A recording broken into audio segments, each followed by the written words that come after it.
तो hello everyone, ମୁଁ ଆପଣଙ୍କୁ ସ୍ୱାଗତ କରୁଛି ସଂସ୍କୃତ ଗୁରୁଜୀ यूट्यूब चैनल रे।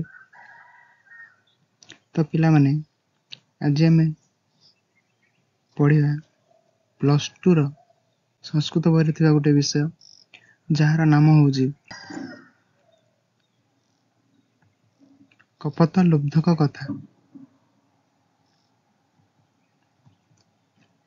तो देरी न करी चलंतु स्टार्ट कर दवा।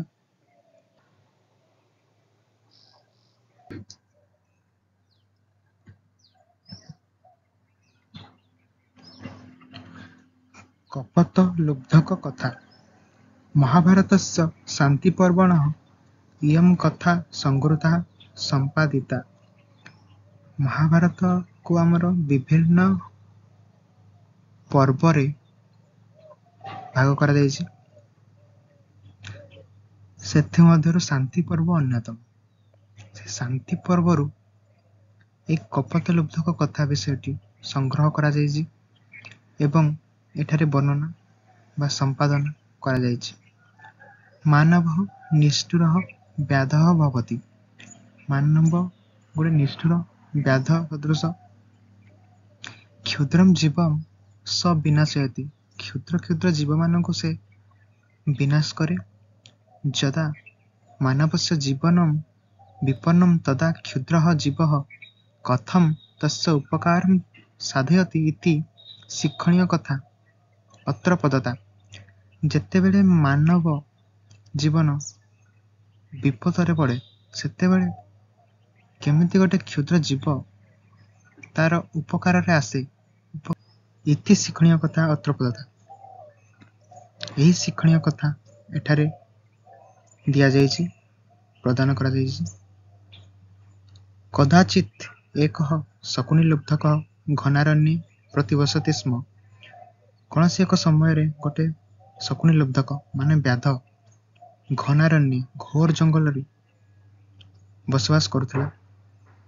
सह अत्यंत रुक्ष पापश्च पापः प्लश्च पापश्च सी अत्यंत रुक्ष निष्ठुर पापी थिला। तस्य पाप हेतु न कश्चितस्य सुहृत् न कश्चितस्य संबंधी च। तार पाप हेतु ना किए ताको भल पाउथिला ना तार कि बंधु बांधव थिले। स पतंगान हत्वा तेषां विक्रयं करति। से पक्षी माननको हत्या करी तांको विक्रय करुथिला। एवं विमूढस्य तस्य कदापि जीवे दया ना भवत। यही मूर्खर केबे हेले जीव मानक प्रति दया भाव जात हो नथिला। न च धर्म बुद्धि समुदिता एवं धर्म बुद्धि मध्य हो नथिला। एकदा स निष्ठुर व्याध एकां कपतिं धृत्वा पिंजराबद्धं कृत्वा स्थापयामास। थरे से निष्ठुर व्याध गोटे कपति को धरी ताको पिंजरा भितरे रखिदेला। तदा तस्मिन् पने बात संभ्रम अभवत। सेतेबेले से जंगल रे घूर्णि बात्या हेला। आकाशं मेघाच्छन्नं वृक्षाः उत्पाटिताः धारापातेन वसुंधरा क्षणेन शैलपूर्णा। आकाश मेघाच्छन्न होइगला, वृक्ष माने उपुड़ी पड़िले। धारापातेन प्रबल वर्षा द्वारा पृथ्वी क्षणेन शैलपूर्णा भूत। पृथ्वी क्षणक मध्यरे जलपूर्ण होइगला। मृगाः सिंहाः वराः सर्वे भयार्ताः क्षुधार्ताः वने भ्रमन्ति स्म। मृग माने सिंह माने एवं वराह माने समस्ते भୟରେ एवं क्षुधारे बण भितरे एणे तेणे बुलिବାକୁ लागिले। दुरात्मा व्याधोऽपि सीतापः स्वजीवन रक्षार्थ रजनीं चापयितुम् एकं वनस्पतिं शरणं गतः। दुरात्मा व्याध मध्य शीत को सह्य न करिबारि निज जीवन को रक्षा करने सकाशे एवं राति कटेवा पई राति बितेवा पई गोटे गछर आश्रय नेला बा गोटे गछर शरण नेला। तस्य वनस्पते शाखायां एकः कपतः ଦୀର୍ଘକାଳମ୍ ଉଷିତବାନ୍। ସେହି ଗଛର ଶାଖାରେ ଗୋଟେ କପୋତ ଦୀର୍ଘ ସମୟ ଧରି ବାସ କରି ଆସୁଥିଲା। ତସ୍ୟ ଭାର୍ୟା ପ୍ରାତଃ ଚରିତୁଂ ଗତା ନ ପ୍ରତ୍ୟାବର୍ତ୍ତତ।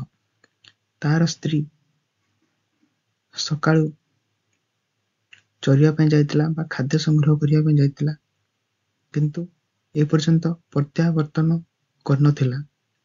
ରଜନୀ ବୃଦ୍ଧି ଗତା। ରାତିର ବୃଦ୍ଧି ଘଟିଲା। ମାନେ ସ ତପସ୍ୱୀ କପୋତଃ ଚିନ୍ତାକୁଳ ଆସୀତ୍। ସେ କପୋତ ଚିନ୍ତାକୁଳ ହୋଇ ବସିଲା। ଏଠାରେ କପୋତକୁ ତପସ୍ୱୀ ସହିତ ତୁଳନା କରାଯାଇଛି। କଥମ୍ ପ୍ରିୟା ନାଗତା। କଣ ପାଇଁ ମୋ ସ୍ତ୍ରୀ ଆସିନାହିଁ? କିମ୍ କାରଣମ୍ ସ୍ୟାତ୍ ଯେନ ସା ନ ନିବର୍ତ୍ତତେ। କଣ କାରଣ ଅଛି ତା ନ ଆସିବା ପଛରେ? ଅପି ଭବେତସ୍ୟା ପ୍ରିୟାୟା ମମ କାନନି। ତୟା ବିରହିତମ୍ ହିଦମ୍ ଶୂନ୍ୟମଦ୍ୟମ୍ ଗୃହୋ ମମ। ମୋ ପ୍ରିୟାକୁ, ମୋ ସ୍ତ୍ରୀକୁ ଜଙ୍ଗଲରେ ମଙ୍ଗଳରେ ରଖ। ଯୋଉଠି ଅଛି ସେ ଭଲରେ ଥାଉ। ତୟା ବିରହିତ ହିଦମ୍ ଶୂନ୍ୟମଦ୍ୟମ୍ ଗୃହୋ ମମ। ତା ବିରହରେ, ତା ବିଚ୍ଛେଦରେ, ତାର ଅନୁପସ୍ଥିତିରେ ଆଜି ମୋର ଘର ଖାଁ ଖାଁ ଲାଗୁଛି, ଶୂନ୍ୟ ପରିକା ଲାଗୁଛି। ଭାର୍ୟା ହିଁ ପରମ ନାଥ ପୁରୁଷସ୍ୟେହ ପଠ୍ୟତେ। ଅସହାୟସ୍ୟ ଲୋକେସ୍ମିନ୍ ଲୋକଯାତ୍ରା ସହାୟିନୀ। ଭାର୍ୟା ହିଁ ହଉଛି ଗୋଟେ ପୁରୁଷର ସର୍ବେସର୍ବା। ଲୋକଯାତ୍ରା ସମୟରେ ମାନେ ମରଣ ସମୟରେ ଗୋଟେ ଅସହାୟର ସହାୟ, ଗୋଟେ ଅସହାୟର ସହାୟକ ଭାବରେ ସ୍ତ୍ରୀକୁ ସୂଚିତ କରାଯାଇଛି ଏଠାରେ। ଏବଂ ସ ବିଳାପତି। ଏହିପରି ଭାବରେ ସେ ବିଳାପ କରୁଥିଲା। ତଥା ପିଞ୍ଜରା ମଧ୍ୟ। ସେତେବେଳେ ପିଞ୍ଜରା ମଧ୍ୟରେ ଥିବା କପୋତର ସ୍ତ୍ରୀ କପୋତର ବଚନ ଶୁଣୁଥିଲା। ଭର୍ତ୍ତାରମ୍ ଦୁଃଖିତମ୍ ଜ୍ଞାତ୍ୱା କପୋତୀ ଭୃଶଂ ଦୁଃଖିତା। ସ୍ୱାମୀର ଦୁଃଖକୁ ଜାଣି କପୋତୀ ମଧ୍ୟ ଦୁଃଖ ପ୍ରକାଶ କଲା। ଭର୍ତ୍ତୃପ୍ରୀତିମ୍ ବିଲକ୍ଷ୍ୟ ସା ଆତ୍ମାନଂ କୃତକୃତ୍ୟାମ୍ ଅମନ୍ୟତ୍।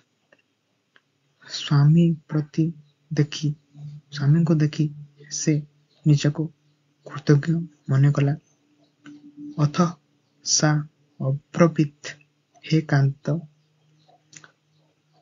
ଶକୁନି ଲୁବ୍ଧକ ଅଦ୍ୟ ତବ ଅନ୍ତିକମ୍ ସମାସେତଃ। ଏହାପରେ ସେ କହିବାକୁ ଲାଗିଲା, ହେ କାନ୍ତ, ହେ ସ୍ୱାମୀ, ଶକୁନି ଲୁବ୍ଧକ ବ୍ୟାଧ, ଆଜି ତମ ଅନ୍ତିକ, ଆଜି ତମ ଘରେ ଆଶ୍ରୟ ନେଇଛି। ସ ଶୀତାର୍ତ୍ତଃ କ୍ଷୁଧାର୍ତ୍ତଶ୍ଚ। ସେ ଶୀତରେ ଥରୁଛି ଏବଂ କ୍ଷୁଧାରେ ମଧ୍ୟ ଅଛି। ତସ୍ୟ ଯଥାଶକ୍ତି ସତ୍କାରଂ କୁରୁ। ତାକୁ ଯଥାଶକ୍ତି ସତ୍କାର କର। ତାକୁ ଯଥାଶକ୍ତି ସାହାଯ୍ୟ କର। ପତ୍ନୀ ବଚନଂ ଶ୍ରୁତ୍ୱା କପୋତଃ ବାଷ୍ପାକୁଳଲୋଚନ ସଞ୍ଜାତଃ। ସ୍ତ୍ରୀର କଥା ଶୁଣି କପୋତ ବାଷ୍ପାକୁଳ ଲୋଚନ ସଞ୍ଜାତ। ସ୍ତ୍ରୀର ବଚନ ଶୁଣି କପୋତର ଆଖିରୁ ଲୋତକ ଝରି ପଡ଼ିଲା। ସହ କପୋତଃ ପକ୍ଷୀଜୀବନମ୍ ଅପକାରିଣମ୍ ଅପି ଯତ୍ନେନ ପୂଜୟାମାସ। ଅପକାରୀ ପକ୍ଷୀ ଶିକାରୀକୁ ଯତ୍ନର ସହ ପରିଚର୍ଯା କଲା।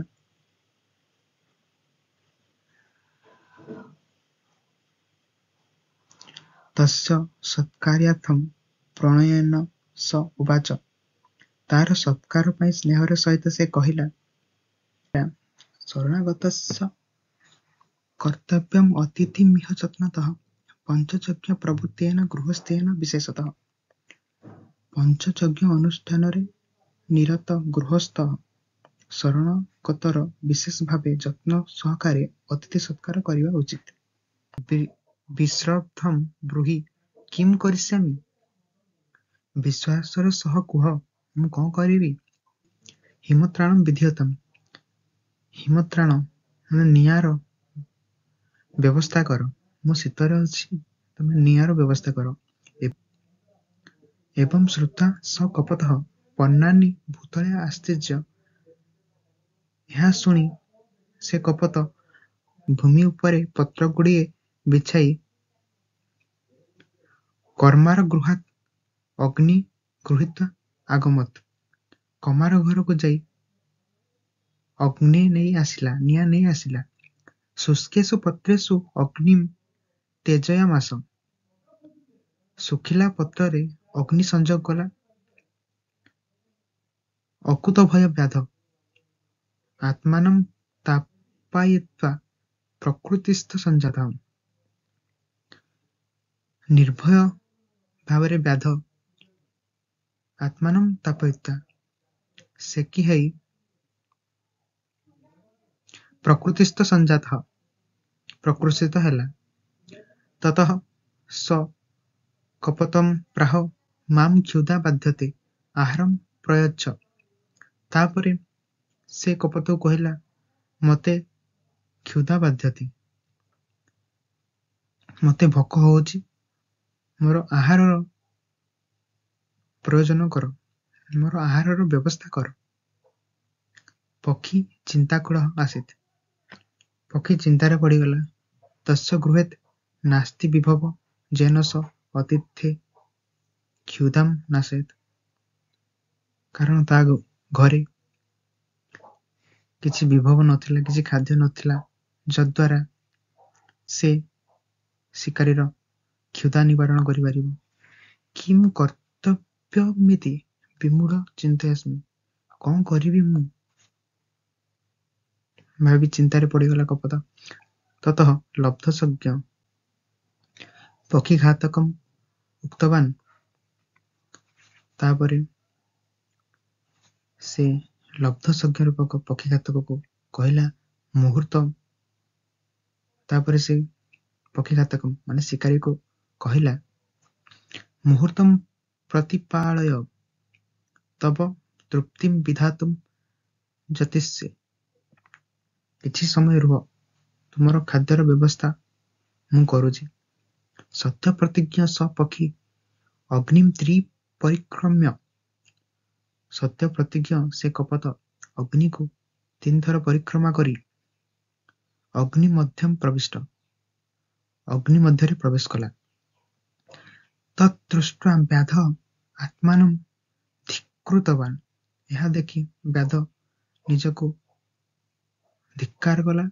ମୟା କିମିଦଂ ନ କୁରୁଃ। ମୋ ପାଇଁ ସେ କଣ ନ କରିଥିଲା। ନୃଶଂସସ୍ୟ ମମ ଘୋର ଅଧର୍ମ ଭବିଷ୍ୟତି। ମୋ ଭଳିଆ ନୃଶଂସର ଘୋର ଅଧର୍ମ ହେବ। କପୋତଃ ସ୍ୱତ୍ୟାଗେନ ମମ କୃତେ ଆଦର୍ଶ ଭବତି। କପୋତ ନିଜର ତ୍ୟାଗ ବଳରେ ମୋ ପାଇଁ ସେ ଆଦର୍ଶ ହେଇଗଲା। ନୃଶଂସସ୍ୟ ମମାଦ୍ୟାୟଂ ପ୍ରତ୍ୟାଦେଶ ନ ସଂଶୟ। ଦତଃ ସ ମାଂସଂ ଦଦତ୍ତା କପୋତେନ ମହାତ୍ମନଃ।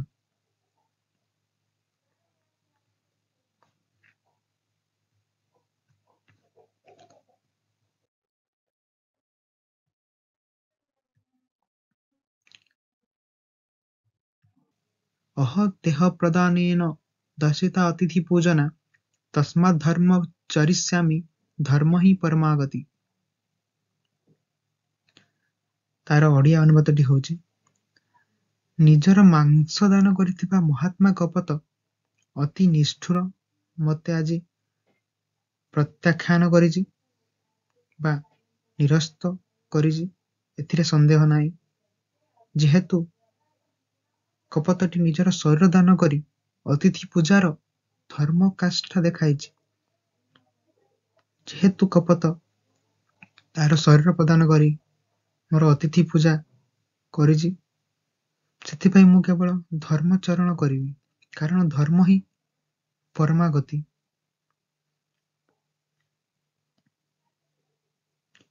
एवं विचिन्त्य स व्याध जालं जष्टिं शलाकाः क्षारकं पञ्जुरिबद्धान् कपतान् च प्रमुच्य विमृष्टवान्। एवं विचिन्त्य ଏହା ଚିନ୍ତା କରି ସେ ବ୍ୟାଧ ଜାଲ ଯଷ୍ଟି ମାନେ ଠେଙ୍ଗା ଶଲାକା ମାନେ ସୂକ୍ଷ୍ମ ଗୋଟେ ଅସ୍ତ୍ର କ୍ଷାରକମ୍ ମାନେ ବାରୁଦ ପଞ୍ଜରା ବଦ୍ଧାନ୍ କପତାନ୍ ପଞ୍ଜୁରୀ ଭିତରେ ଥିବା କପତ ମାନଙ୍କୁ ଛାଡ଼ିଦେଲା। ମୁକ୍ତି ଅନନ୍ତରମ୍ କପତି ଭର୍ତ୍ତାରମ୍ ସଂସ୍ମୃତ୍ୟ ରୁଦତି ଶୋକମୂର୍ଚ୍ଛିତ ଆସୀତ୍। କପତର ମୁକ୍ତି ପରେ କପତର ଦେହତ୍ୟାଗ ପରେ କପତି ଭର୍ତ୍ତାର ସ୍ମୃତିରେ କାନ୍ଦିଲା ଏବଂ ଶୋକମୂର୍ଚ୍ଛିତ ହୋଇଗଲା। ବହୁଧା କରୁଣମ୍ ବିଳପ୍ୟ ସା ଭୃଶଂ ଦୁଃଖିତା ସନ୍ଦୀପ୍ତମ୍ ହୃତାସନମ୍ ପ୍ରବିବେଶ। ପୁଣି ବହୁଳ କରୁଣ ବିଳାପ କରି ସେ ଅତ୍ୟନ୍ତ ଦୁଃଖିତା ହୋଇ ପ୍ରଜ୍ୱଳିତ ଅଗ୍ନିରେ ପ୍ରବେଶ କଲା। ସା ପତିମ୍ ବିମାନ ପରି ଦୁଷ୍ଟପତି। ସେ ସ୍ୱାମୀଙ୍କୁ ସ୍ୱର୍ଗରେ ବା ବିମାନ ଉପରେ ଦେଖିଲା। ପୁଣ୍ୟ କୀର୍ତ୍ତୟ ତମ୍ ପୂଜୟନ୍ତି। ତାର ପୁଣ୍ୟ କୀର୍ତ୍ତି ପାଇଁ ସେ ପୂଜା ପାଇଲା। କପତିମ୍ ଅପି ସ୍ୱର୍ଗମ୍ ଗତବତୀ। କପତ ପୁଣ୍ୟ କୀର୍ତ୍ତି ପାଇଁ ସେ ତାର ପୂଜା ପାଇଲା। କପତି ଅପି ସ୍ୱର୍ଗମ୍ ଗତବତୀ। କପତି ମଧ୍ୟ ସ୍ୱର୍ଗକୁ ଗଲା।